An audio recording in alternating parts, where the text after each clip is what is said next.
Good morning students. Class 10वीं और अपने विषय गणित और प्रश्नावली 12.1 है। और 12.1 को करने से पहले अपनी जो इसकी बेसिक जानकारी है उसको अपने पहली वीडियो में कर चुके हैं।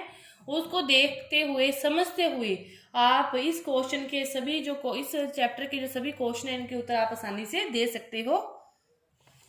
तो देखो पहला क्वेश्चन क्या दे रखा है, रिक्त स्थान की पूर्ति करनी है कि जो वृत्त का केंद्र है वो वृत्त के डैश भाग में स्थित होता है।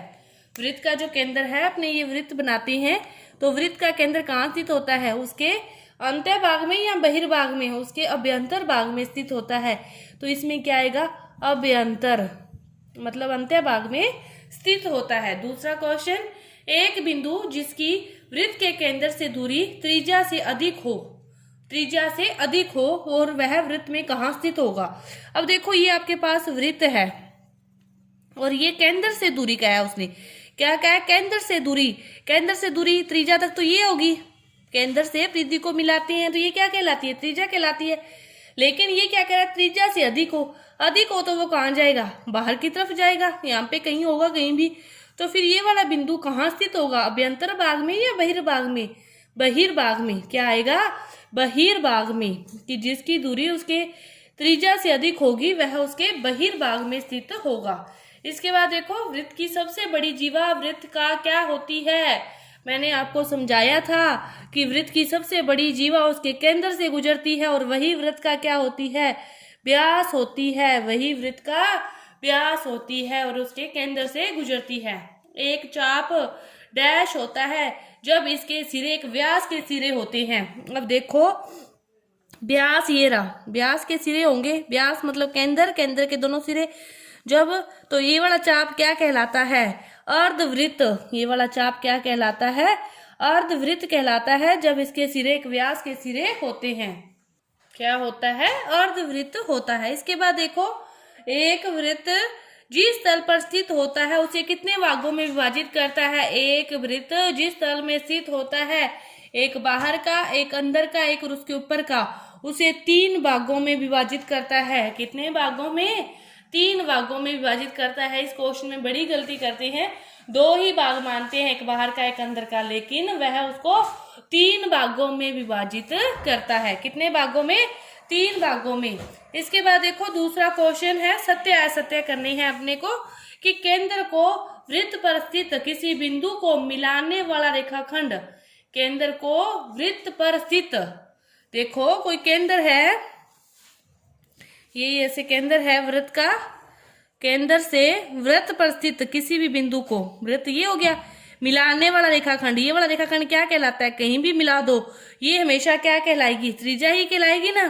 तो ये भी क्या कह रहा है, मिलाने वाला रेखाखंड वृत्त की त्रिज्या होती है। तो ये क्या हो गया, सत्य हो गया। क्या हो गया, सत्य।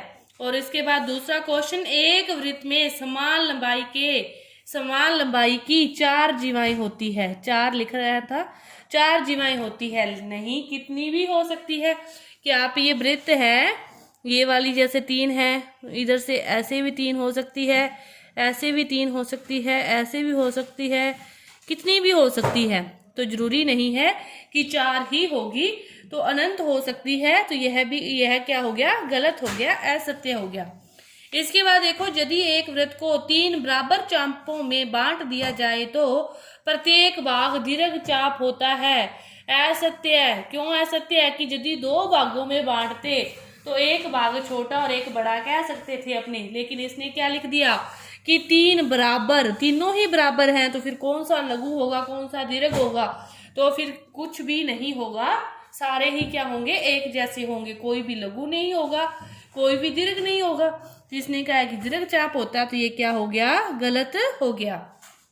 इसके बाद देखो चौथा क्वेश्चन, की वृत्त की एक जीवा जिसकी लंबाई त्रिज्या से दुगनी हो वृत्त का व्यास है। वृत्त की एक जीवा है जिसकी लंबाई त्रिज्या से दुगनी होगी, तो त्रिज्या से दुगना उसका व्यास होता है। त्रिज्या से दुगना की जो व्यास होता है वो क्या होता है, 2 गुना त्रिज्या। त्रिज्या से दुगना उसका व्यास होता है। और व्यास जो केंद्र से गुजरता है व्यास है, व्यास भी एक प्रकार की जीवा है। तो ये क्या हो गया, सत्य हो गया। इसके बाद देखो कि वृत्त एक समतलीय आकृति है। समतलीय आकृति का मतलब हो गया कि जिसको अपने समतल पर बना सकते हो, कागज पर जिसको अपने बना सकते हैं। तो क्या आपने किसी भी कागज पर वृत्त की आकृति खींच सकते हैं? तो हाँ, आपने खींच सकते हैं। तो फिर वृत्त क्या होगी? एक समतलीय आकृति होगी, क्योंकि हम इसको खुद बना सकते हैं किसी भी कागज कॉपी पर। इस 2D है, इसकी 3 विमाएं नहीं है, एक एक्स अक्ष एक वाई अक्ष लेते हुए अपने इसको बना सकते हैं। तो यह क्या है? एक समतलीय आकृति है। इसके बाद देखो कि एक तल पर स्थित उन बिंदुओं का समूह जो उसी तल में एक स्थिर बिंदु से अचर दूरी पर होते हैं व्यास कहलाता है। तो देखो, एक तल पर स्थित उन बिंदुओं का समूह जो उसी तल के एक स्थिर बिंदु से, एक तल पर बिंदुओं का कोई समूह है, कितने भी बिंदु ले लो, और उसी तल में किसी एक बिंदु से उन सभी दूरी है वो अचर है। अचर का अर्थ है कि निश्चित है। तो इन बिंदुओं का समूह होगा जो इनकी सभी की दूरी सेम होगी इस बिंदु से। तो फिर ये किसकी आकृति बनाएंगे? वृत्त की आकृति बनाएंगे। ये क्या बनाएंगे? वृत्त की आकृति बनाएंगे। लेकिन ये क्या कह रहा है कि व्यास कहलाता है, व्यास नहीं कहलाता, वृत्त कहलाता है। तो ये भी क्या हो गया? असत्य हो गया। इसके बाद वह जीवा जिस पर केंद्र स्थित हो त्रिज्या कहलाती है। जीवा त्रिज्या नहीं कहलाती। जीवा क्या कहलाएगी? जिस पर केंद्र स्थित हो व्यास कहलाएगी, त्रिज्या का दुगुना कहलाएगी। व्यास जो केंद्र से गुजरती जीवा है वह क्या होती है? वृत्त का व्यास होती है, त्रिज्या नहीं होती। त्रिज्या कभी भी जीवा नहीं होती, व्यास जीवा होता है। हर व्यास क्या होता है? जीवा होता है। तो आपकी ये 12.1 जो प्रश्नावली है पूरी हुई। धन्यवाद।